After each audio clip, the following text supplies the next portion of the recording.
नेपालीमा डरलाग्दो कथा र घटना भन्ने च्यानल त्रिकोण टेल्सलाई सब्स्क्राइब गर्नुहोस् र बेल आइकन थिच्नुहोस्।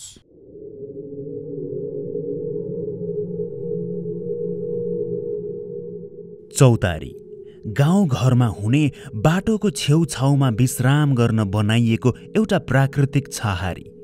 अहिले त टिनको छानो जस्ताको छानोहरू प्रयोग गरेर पनि चौतारा बनाइन्छ, तर पहिले ठूला ठूला रुख मुनि नै छाहारी हुने गरी त्यसैलाई चौतारी भनिने गरिन्थ्यो। अहिले पनि होलान् कति ठाउँमा, तर पहिले जतिको भने छैन। आजको श्रृङ्खलामा दोलखामा रहेको त्यस्तै एउटा चौतारीको विषयमा एकजना श्रोताले एउटा डर लाग्दो सत्य घटना लेखी पठाउनु भएको छ। सुनौ त्रिकोण टेल्सको 136 श्रृङ्खलामा सत्य घटना।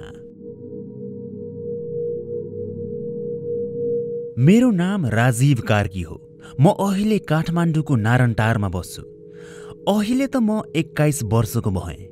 यो कुरा चाहिँ 5 वर्ष अगाडिको हो, जुन बेला म मेरो गाउँ दोलखामा मेरो हजुरबा र हजुरआमासँग बस्थेँ। मलाई खासमा भने त्यति बेलातिर भूतहरू हुन्छन् भन्ने कुरामा पटक्कै विश्वास लाग्दैन थियो। तर यस्तो कहाली लाग्दो घटना मसँग घट्यो कि मेरो त्यो सोचाइ मैले यस्तो होला र भनी प्रश्न गरिरहेको कुराप्रति मेरो दृष्टिकोण नै फेरियो। एक दिनको कुरा हो।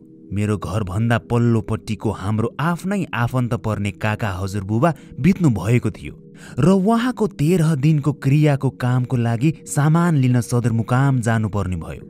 जुन कामको लागि म र उहाँको 2 नाति, जो एकजना मेरो दाइ पर्नुहुन्थ्यो भने अर्को मेरो भाइ, हामी 3 जना जाने कुरा भयो। भोलिपल्टदेखि गर्नुपर्ने क्रियाको कामको लागि सबै सामानहरू जुटाइहाल्नु पर्ने थियो।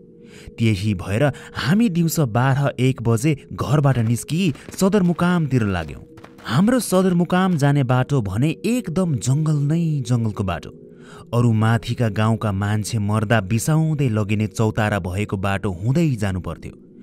एक्लै हिँड्नु पर्दा त अति नै डर लाग्दो, तर म सहित हामी 3 जना भएकोले हुँदा डर लागेको थिएन। उसै त त्यति बेला भूतहरूमा विश्वास नगर्ने म। त्यही भएर पनि होला मसँगै आएका ती दाजुभाइहरूले भूतका कुरा गर्दै हिँड्न थाले। काका पर्नु हुने हजुरबाको देहान्तमा नरमाइलो त लागिरहेकै थियो, तर नरमाइलोपन हटाउन पनि होला सँगै हिँडेका दाजुहरूले अनेकौं कुरा गरी भुल्लिन खोज्नु भएको। हामी पनि सदरमुकाममा केही घण्टामा पुग्यौं। हिँडेरै जानुपर्ने भएकोले केही घण्टा लगाएरै हिँड्यौं। उता पुगी सामानहरू किनी खाजा खाइवरी हामी फर्किने तर्खर गर्यौं।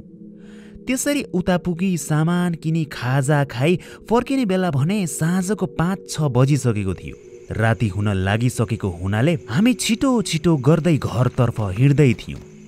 दिउँसो त उज्यालो, केही समस्या नै थिएन, तर राति हुन थालिसकेकोले अघि नै हिँडेको बाटो अप्ठ्यारो लाग्थ्यो नै। भूतमा विश्वास गरौँ वा नगरौँ, अँध्यारो रातमा डर त लागिहाल्थ्यो नै। हामी हिँड्दै हिँड्दै त्यही दिउँसो हिँडेको बाटो हुँदै घर फर्किँदै थियौँ। त्यो जङ्गलको बाटो पुग्दा एकदम राति भइसकेको थियो।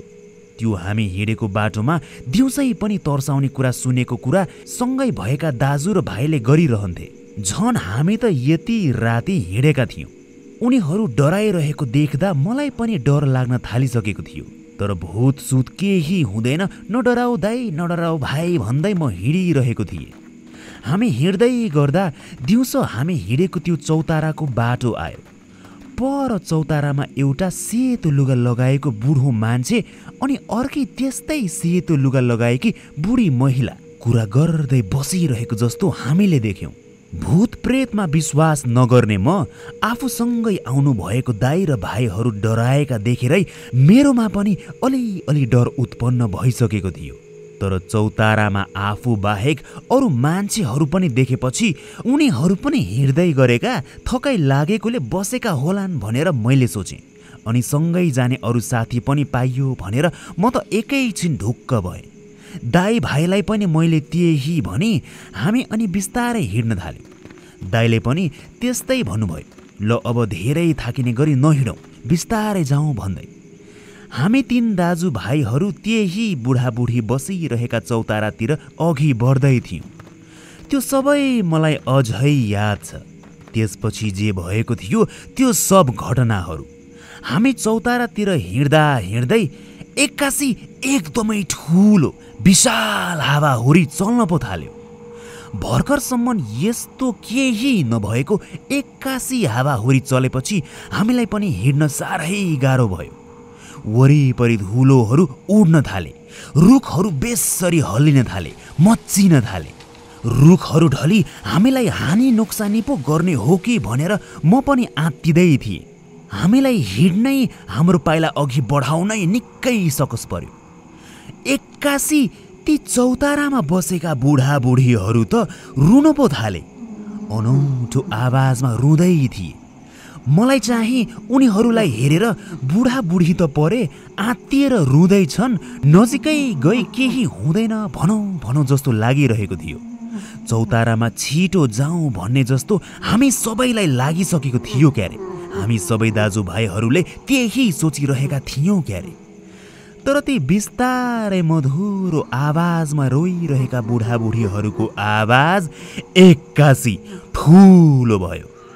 एक्कासी चिच्याउँदै रोइरहेका जस्तो देखियो। त्यो दृश्य निकै नै डरलाग्दो थियो, निकै नै कहाली लाग्दो थियो।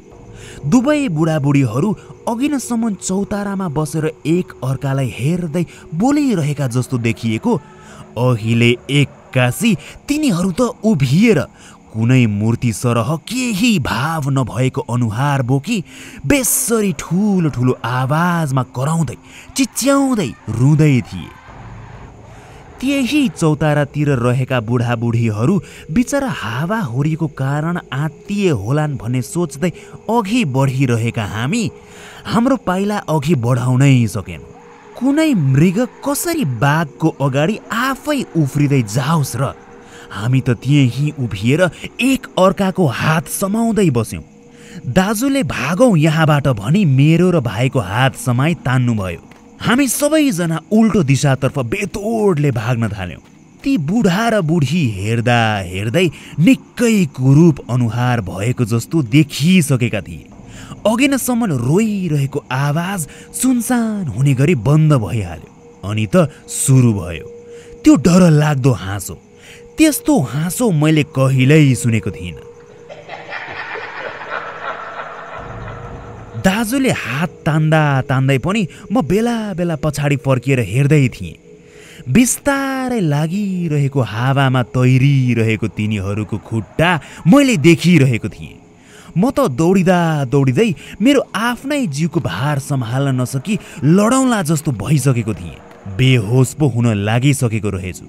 बेहोस हुन लाग्दा आफूले जति हुँदैन भन्दा पनि नहुने रहेछ। म त बाटोमा लडखडाउँदै ढल्न खोजिसकेको थिएँ। त्यही त हामी दाजुभाइहरू एक अर्कालाई समाई दौडिएका थियौँ। मलाई दाजु र भाइ मिली सम्हालिहाल्नुभयो।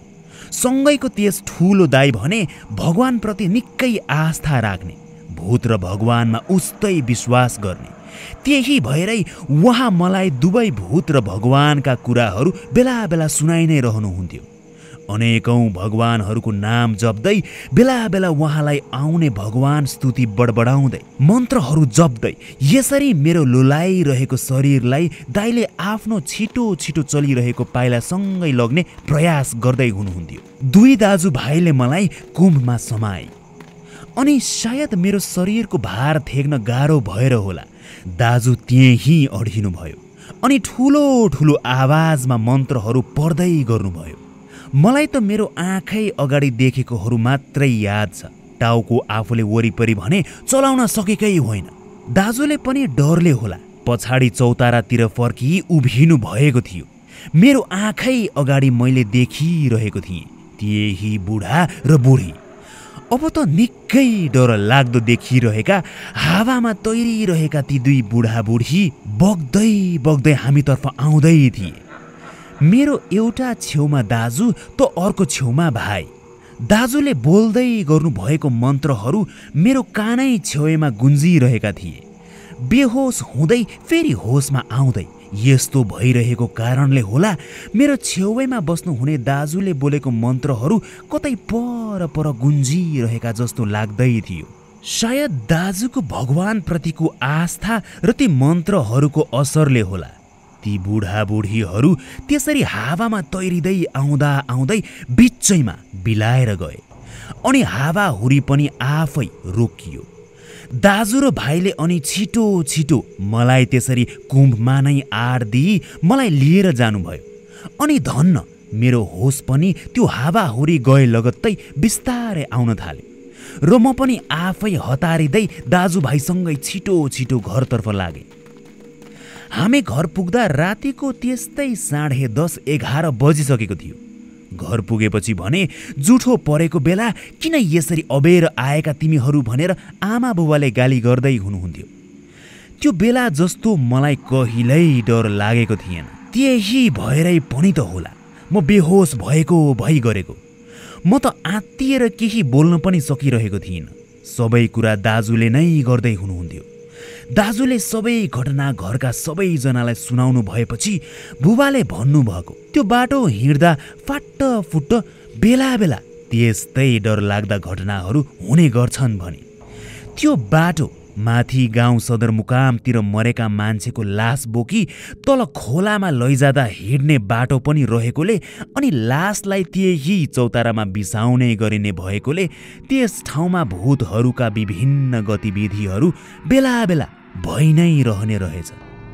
भूत प्रेत त देखेपछि मात्रै पत्याउँछु भन्ने मान्छे म त्यति बेला मसँग दाइ भाइ नहुनु भएको भए मैले भूत त देख्थे तर यो घटना सुनाउन म सायद आज हुँदिन थिएँ होला।